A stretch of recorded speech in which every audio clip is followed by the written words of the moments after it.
I was preparing myself for the talk that I have this afternoon about the experience of Easter joy, yet at the same time, so many other experiences and feelings in our heart. And today's gospel is one of the ones that I was using to prepare myself, because here it says, while they were still incredulous for joy. Now, how does that make sense? They were incredulous because they were happy? Doesn't that seem like there's something out of place? And then it continues saying, and they were amazed. And then Jesus goes and tells them, hey guys, do you have something to eat? So that it could get shaken out. And they give him a piece of fish and he eats it. And kind of like they start to, oh, this is real. Like he actually did resurrect.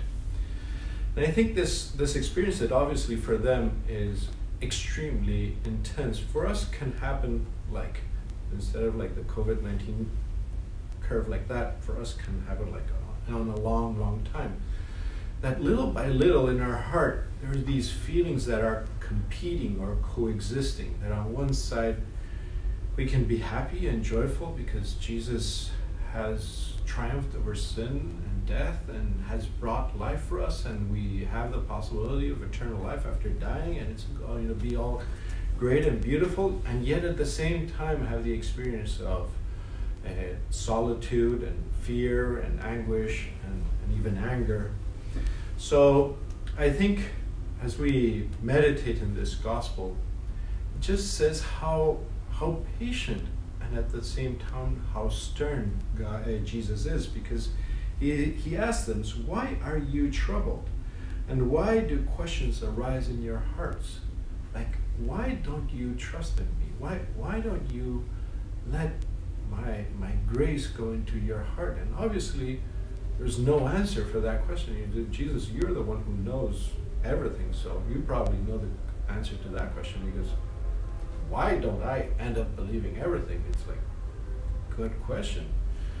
It's a very difficult one to answer.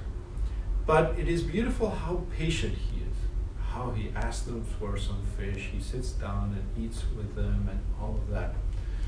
That says to me, in that curve until we end up like really believing in him and the time it might take, how Jesus will come to you once and again asking you, do you have some fish for me?